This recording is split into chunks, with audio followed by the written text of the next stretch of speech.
नमस्कार दोस्तों, स्वागत है आपका आपके अपने YouTube चैनल लाइफ सक्सेस में। Make a dream come true with life success. Life success है जहाँ आपकी परेशानी दूर। ठीक है। आज का हमारा चैप्टर नंबर 10 है। चैप्टर नंबर 10, जैसे कि हम भारतीय संविधान में एम लक्ष्मीकांत बुक की सीरीज को कर रहे हैं, उसमें आज चैप्टर नंबर 10 करेंगे हम। चैप्टर 10 है संविधान का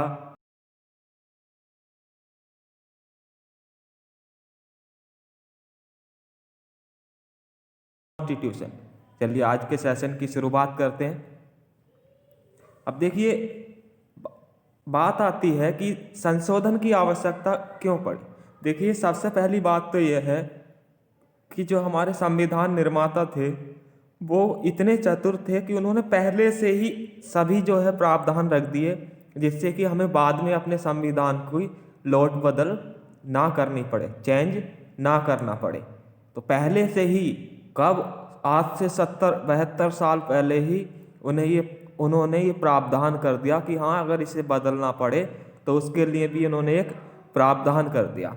ठीक। अब संविधान संशोधन की अगर बात करें तो ये संविधान के भाग 20 में आता है। किस में आता है? भाग 20 में। और इसका आर्टिकल है 368।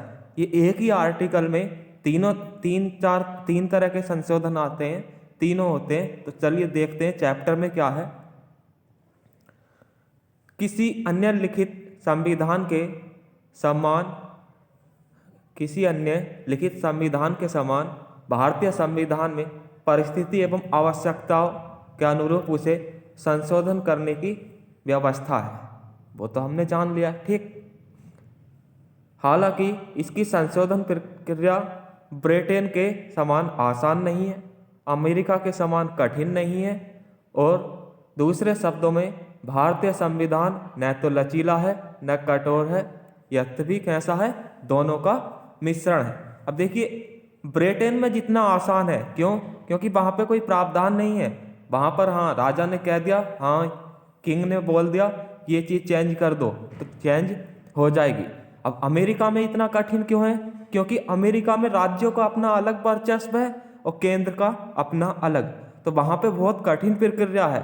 मान लो अगर एक राज्य ने भी वहां पर अपनी सहमति नहीं दी तो संविधान में संशोधन ही नहीं हो सकता। ठीक। तो इसलिए जो है हमारा संविधान कैसा है? मिश्रण है, दोनों का मिश्रण है, ना ही कठोर है और ना ही लचीला है।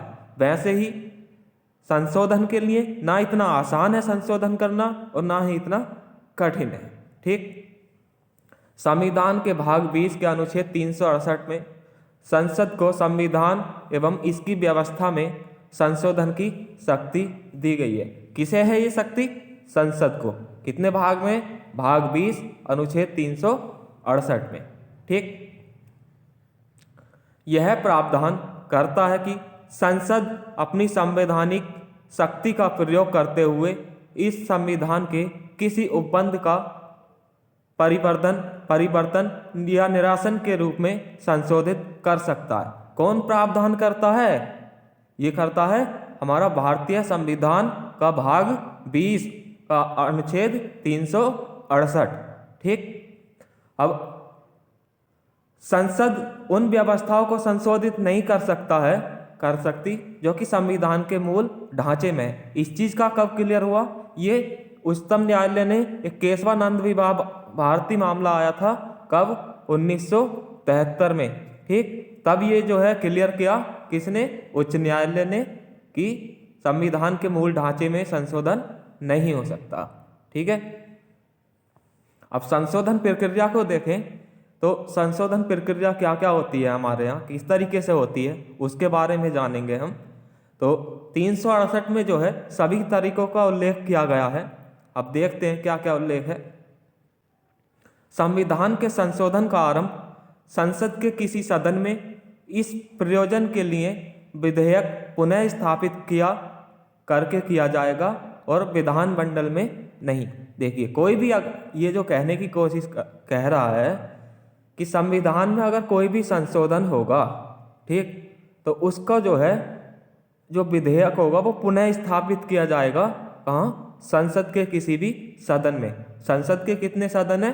2 सदन, एक निम्न सदन, एक उच्च सदन, जिन्हें हम लोकसभा और राज्यसभा कहते हैं। लेकिन राज्य के विधानमंडल में नहीं होगा, ठीक है, केंद्र सरकार में होगा, संसद में होगा।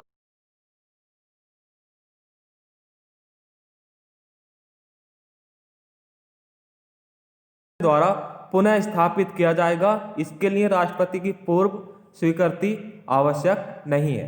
देखिए, जो भी विधेयक होगा हमारा, जो जिसे हम एक्ट कहते हैं, अमेंडमेंट एक्ट जिसे कहते हैं हम, ठीक, संशोधन प्रक्रिया अमेंडमेंट एक्ट जो होगा हमारा, उसके लिए कोई मंत्री या फिर गैर सरकारी सदस्य के द्वारा जो दोबारा से स्थापित किया जाएगा वो, उसके लिए हमें राष्ट्रपति की आवश्यकता नहीं होगी, राष्ट्रपति की पुनः स्वीकृति की आवश्यकता नहीं होगी। मतलब पहले से हमें राष्ट्रपति से पूछना नहीं पड़ेगा, ठीक। विधेयक को दोनों सदनों में विशेष बहुमत से पारित करना अनिवार्य है। बहुमत सदस्य के कुल सदस्य के आधार पर कितने सदस्यों का होना मतदान करना आवश्यक है? 2/3। अगर 2/3 सदस्य वोटिंग नहीं करते हैं, 2/3 सदस्य वोटिंग नहीं करते हैं, तो आपका संशोधन नहीं होता, जितने सदस्य उपस्थित हों, ठीक। प्रत्येक सदन में विधेयक को अलग अलग पारित करना अनिवार्य है और दोनों सदनों के बीच असहमति होने पर दोनों सदनों की संयुक्त बैठक में विधेयक को पारित करने का प्रावधान नहीं है। देखिए, यह क्वेश्चन कई बार पूछा गया, चौथे नंबर पे जो स्टेटमेंट है हमारा, कि अगर दोनों सदनों की संयुक्त बैठक हो तब क्या कोई विधेयक पारित किया जा सकता है? तो देखिए, ऐसा कोई भी प्रावधान नहीं है कि दोनों सदनों की संयुक्त बैठक करके उसे जो पास किया जा सके। दोनों की अलग अलग सहमति आवश्यक होती है, ठीक है। अब यहाँ से ये क्वेश्चन और बनता है कि दोनों सदनों की संयुक्त बैठक कौन जारी कर सकता है? तो कौन बैठा सकता है? वो बैठाता है राष्ट्रपति, ठीक है। चलिए आगे देखते हैं। यदि विधेयक संसद की संघीय व्यवस्था के संशोधन के मुद्दे पर है तो आधे राज्यों के विधानमंडल से भी सामान्य बहुमत से पारित होना चाहिए। यह बहुमत सदन में उपस्थित सदस्यों के बीच मतदान के तहत हो। देखिए, अगर कोई भी हमारा संशोधन है वो अगर संघीय व्यवस्था के है, संघीय व्यवस्था के मुद्दे पर है, तो उसके लिए हमें आधे राज्यों की सामान्य बहुमत से भी विधेयक को पारित कराना अनिवार्य है, ठीक।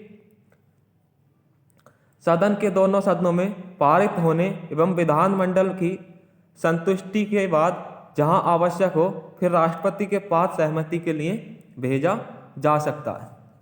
अब कोई भी एक्ट है, ठीक, कोई भी हमारा संशोधन है, उसे जब तक राष्ट्रपति सिग्नेचर नहीं करते वो जो है हमारा संशोधन नहीं होता, नियम नहीं बनता है, ठीक।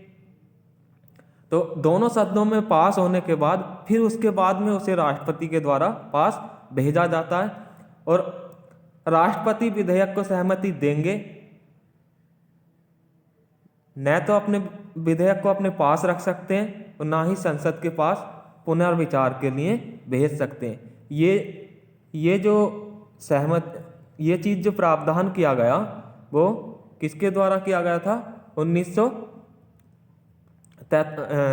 42वें संविधान संशोधन के द्वारा किया गया था कि राष्ट्रपति की शक्तियां कम कर दी गई, ठीक है।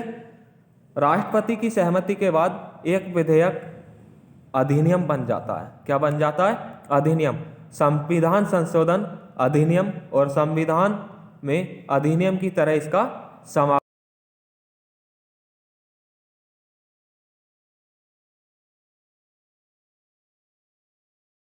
मजबूर है, उसको सहमति देनी ही होगी। वो ना तो उसे अपने पास रख सकता है और ना ही संसद के पास पुनर्विचार के लिए भेज सकता है, ठीक।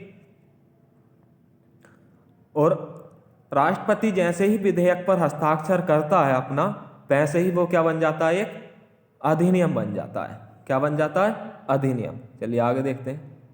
अब संशोधन के प्रकार देख लेते हैं।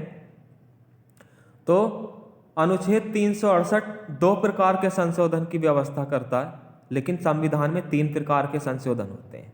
कितने प्रकार के होते हैं? 3 प्रकार के, लेकिन 368 में केवल 2 प्रकार के ही की व्यवस्था दी गई है।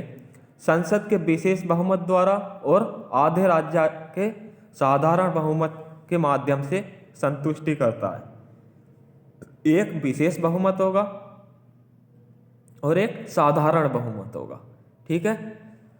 संसद के साधारण बहुमत से ही संविधान के कुछ उपबंध संबंधित हो सकते हैं। वह बहुमत प्रत्येक सदन में उपस्थित एवं मतदान साधारण विधायी प्रक्रिया द्वारा होता है। उल्लेखनीय है कि ये संशोधन अनुच्छेद 368 के उद्देश्यों के तरह नहीं होते। ठीक है। तो संशोधन 3 प्रकार से हो सकता है। अभी हम जो 368 में दिए हुए हैं उन 2 को देख लेते हैं, तीसरा भी इसके साथ देखेंगे। कौन सा? पहला संसद के साधारण बहुमत द्वारा और दूसरा संसद के विशेष बहुमत द्वारा। तो साधारण बहुमत द्वारा कैसे होता है उसको देख लेते हैं हम। तो साधारण बहुमत द्वारा जो है संविधान के अनेक उपबंध हैं, संसद के दोनों सदनों द्वारा साधारण बहुमत से संशोधित किए जा सकते हैं। ये व्यवस्थाएं अनुच्छेद 368 की सीमा से बाहर है। इन व्यवस्थाओं में कौन कौन से शामिल है? देखिए, जो कहाँ कहाँ पर दोनों सदनों के द्वारा साधारण बहुमत से संशोधन किया जा सकता है। अगर नए राज्यों का प्रवेश या गठन करना हो, उनकी सीमा में नाम में परिवर्तन करना हो, राज्य विधान परिषद का निर्माण या उसकी समाप्ति करनी हो, दूसरी अनुसूची में जो भी वेतन भत्ते के बारे में अधिकार दिए गए उसमें बदलाव करना हो, या संसद में गणपूर्ति करनी हो, संसद सदस्यों के वेतन भत्ते के बारे में, संसद में प्रक्रिया नियम बनाने हो। ठीक। संसद, इसके सदस्यों और इसकी समिति के विशेषाधिकार, संसद में अंग्रेजी भाषा का प्रयोग, उच्चतर न्यायालयों में अपर न्यायाधीशों की संख्या, ये सब संशोधन जो है हमारे 368 के बाहर आते हैं, जो कि साधारण बहुमत से हो जाते हैं। उच्चतम न्यायालय के न्याय क्षेत्र के ज़्यादा महत्व प्रदान करने के लिए, राज्य भाषा का प्रयोग करने के लिए, नागरिकता की प्राप्ति और समाप्ति के लिए, संसद एवं राज्य विधानमंडल के निर्वाचन के लिए, निर्वाचन क्षेत्रों का पुनर्निर्धारण करने के लिए, केंद्र शासित प्रदेश बनाने के लिए। ठीक। 5वीं अनुसूची अनुसूचित क्षेत्रों एवं अनुसूचित जनजाति क्षेत्रों का प्रशासन के बारे में, और 6ठी अनुसूची के प्रशासन के बारे में साधारण बहुमत द्वारा दोनों सदनों के द्वारा संशोधन किया जाता है। अब बात आती है विशेष बहुमत की। संसद के विशेष बहुमत द्वारा संशोधन कैसे होता है? तो संविधान के ज़्यादातर उपबंधों का संशोधन संसद के विशेष बहुमत द्वारा किया जाता है। जितने ज़्यादातर जो संसद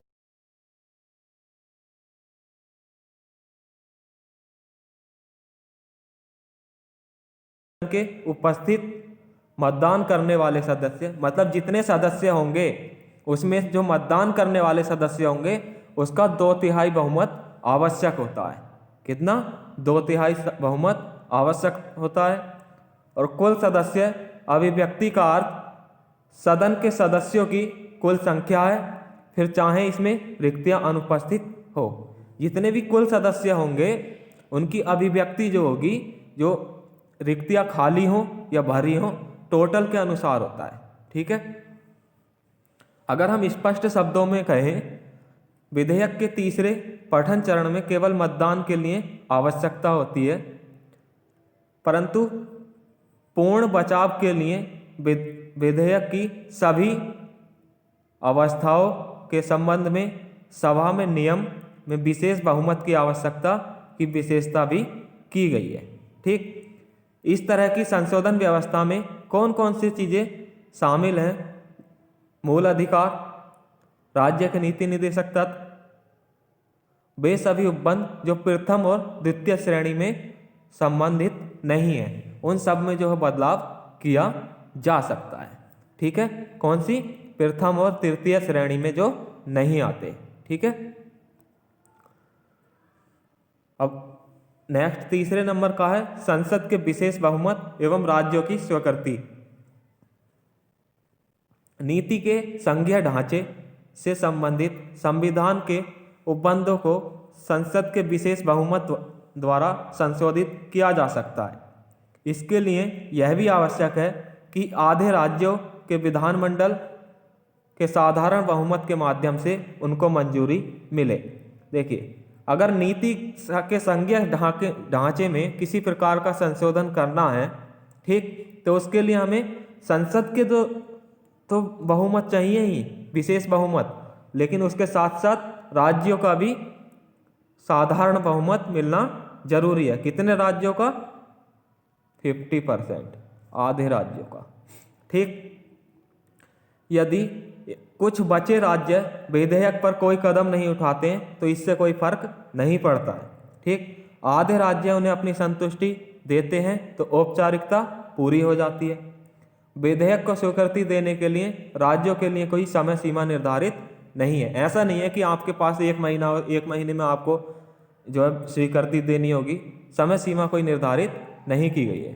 ठीक, अब कैसे संशोधित किया जा सकता है?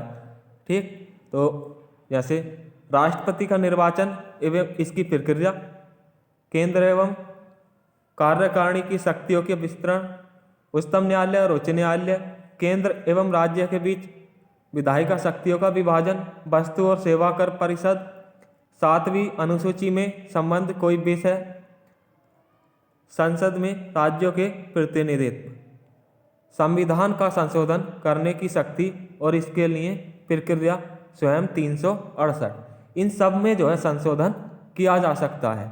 किसके द्वारा? 368 के द्वारा। ठीक, नेक्स्ट, अब जब ये संशोधन की प्रक्रिया दी गई है तो जाहिर सी बात है आलोचना तो बनती है। कोई भी चीज़ हो उसके दो पहलू जरूर होते हैं, जितने सकारात्मक होते हैं उतने ही नकारात्मक भी होते हैं। तो इस पर भी कुछ राजनीतिज्ञों ने अपनी आलोचना दी है, उनके बारे में देखते हैं। संविधान संशोधन के लिए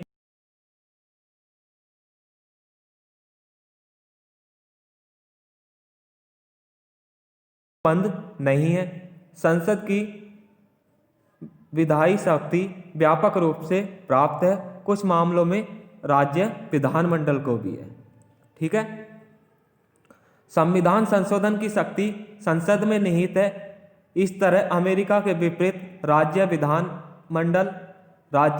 विधान परिषद के निर्माण या समाप्ति के प्रस्ताव के अतिरिक्त कोई विधेयक या संविधान संशोधन का प्रस्ताव नहीं लिया जा सकता।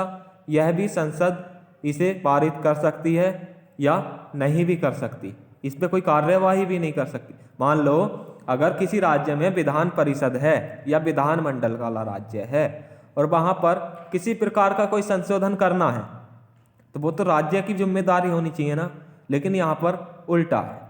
ठीक, क्यों?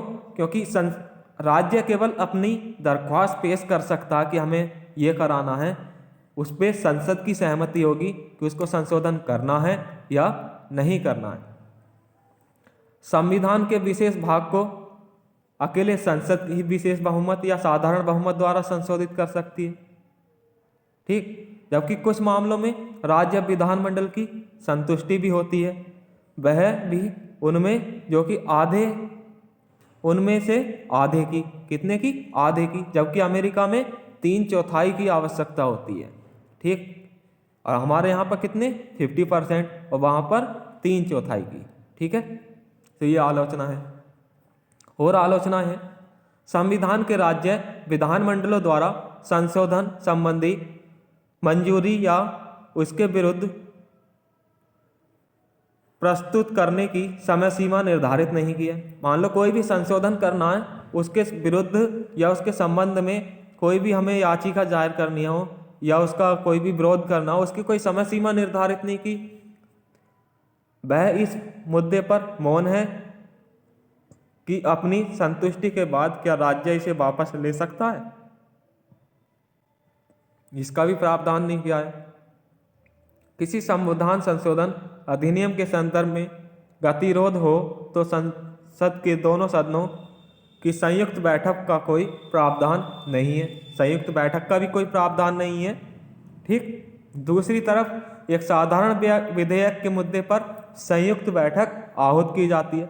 देखिए, विशेष बहुमत हो तो संयुक्त बैठक का कोई प्रावधान नहीं है, लेकिन अगर साधारण विधेयक हो तो उसके मुद्दे पर संयुक्त बैठक बैठाई जा सकती है।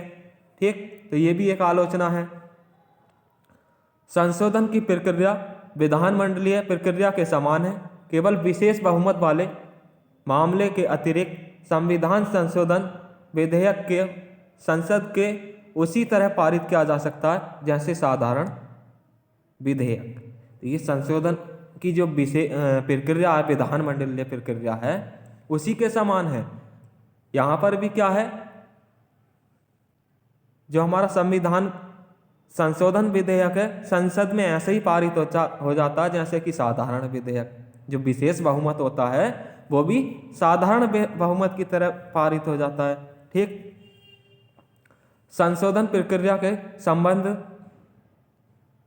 व्यवस्था बहुत अपर्याप्त है। इन्हें न्यायपालिका के संदर्भ में अक्सर व्यापक होते हैं। न्यायपालिका के संदर्भ में व्यापक हैं ये। ठीक। इन कमियों के बावजूद यह नकारा नहीं जा सकता कि प्रक्रिया साधारण व सरल है और परिस्थिति और आवश्यकता के अनुरूप है। ठीक। अब इस सबके अकॉर्डिंग भारतीय संविधान की प्रक्रिया इतनी लचीली नहीं होनी चाहिए कि सत्तारूढ़ पार्टी अपने हिसाब से परिवर्तन कर ले। जाहिर सी बात है, जिसका बहुमत होगा वो अपने अकॉर्डिंग संशोधन कर सकती है। ठीक। तो इतना लचीला नहीं होना चाहिए था, न ही इतना कठोर होना चाहिए था कि आवश्यकता परिवर्तनों को भी स्वीकार न कर पाए। तो इस पर केसी व्हेलर ने कहा है क्या, लचीलेपन व जटिलता के बीच बेहतर संतुलन है। किसने? केसी व्हेलर ने कहा है लचीलेपन व जटिलता के बीच बेहतर संतुलन है। ठीक।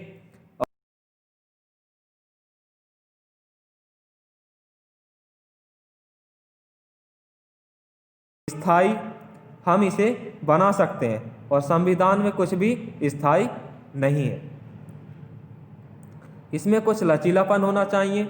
यदि आप संविधान को कठोर और स्थायी बनाते हैं तो राष्ट्र की प्रगति को रोकते हैं। अगर जाहिर सी बात है, कठोर होगा तो राष्ट्र की जो है प्रगति होगी वो रुक भी सकती है। क्यों? क्योंकि कोई अमेंडमेंट पास ही नहीं होगा। ठीक। तो जो है प्रगति रुक जाएगी उससे। ठीक। और इसी तरह से डॉक्टर भीमराव अंबेडकर ने कहा था संविधान सभा में महसूस किया कि सभा ने इस संविधान पर किसी अंतिम और भ्रमित मोहर लगाने से स्वयं को दूर रखा है। ऐसा उसने कनाडा की तरह लोगों को संविधान का अधिकार न देने अथवा अमेरिका या ऑस्ट्रेलिया की तरह असाधारण नियमों और शर्तों को पूरा करने के बाद संशोधन प्रक्रिया में स्वयं को दूर रखकर बल्कि संविधान संशोधन हेतु सरल प्रक्रिया बनाई है। ठीक। मतलब कहने का ये है, जैसे कनाडा, ऑस्ट्रेलिया, अमेरिका में जो है असाधारण नियम बना के उनसे अपने आप को गवर्नमेंट ने दूर कर लिया और संशोधन की प्रक्रिया बना दी, वैसे ही जो है भ्रमित मोहर लगा दी। कहाँ? हमारे भारतीय संविधान पर। ठीक। अब केसी व्हेलर ने फिर कहा है भारत के संविधान में विभिन्न प्रकार के संशोधन प्रक्रिया के प्रसंगक हैं। वे कहते हैं संशोधन व्यवस्था में यह विधिवत बहुमतपूर्ण लेकिन मुश्किल से ही मिलने वाली है। जैसी हमारी प्रक्रिया है वो विधिवत और महत्वपूर्ण मुश्किल से ही मिलने वाली प्रक्रिया है। ठीक। और उसके बाद ग्रीनविल ऑस्टिन भी कहते हैं कुछ, क्या कहते हैं? इनके अनुसार संशोधन प्रक्रिया अपने आप में सिद्ध करती है कि यह संविधान की सर्वाधिक स्वीकार्य भाग है, यद्यपि यह बहुत जटिल है, यह काफ़ी विधिवत गुण है। तो ग्रीनविल के अनुसार क्या है, संविधान प्रक्रिया जो है ये अपने आप में सिद्ध करती है कि ये सबसे ज़्यादा स्वीकार्य भाग है, जो कि बहुत जटिल है और काफ़ी विधिवत गुण वाला है। क्यों? क्योंकि अगर संशोधन प्रक्रिया नहीं होगी तो समय के अनुसार बदलाव कैसे होगा। ठीक, तो आज के सेशन में इतना ही। चैप्टर 10 हमारा समाप्त होता है। मिलते हैं हम नेक्स्ट सेशन में। वीडियो देखने के लिए धन्यवाद। जुड़े रहें हमारे चैनल लाइफ सक्सेस के साथ और हमारे चैनल को सब्सक्राइब करें। आप वीडियो आपको कैसी लग रही है उसके बारे में हमें कमेंट में बताएं। आपकी कमेंट देखकर हमें काफ़ी हर्ष होता है, उससे हमें एक नई एनर्जी मिलती है। और हमारे चैनल पर ही कंप्यूटर के, साइंस के, सभी के ऑब्जेक्टिव क्वेश्चन के लिए भी हमने अलग अलग प्लेलिस्ट बनाई हुई है, उसमें हम क्वेश्चन आंसर करा रहे हैं। तो जाइए और क्वेश्चन आंसर भी करिए, जिससे आपकी तैयारी बेहतर हो सके। धन्यवाद। मिलते हैं नेक्स्ट सेशन में। हंसते रहिए, मुस्कुराते रहिए।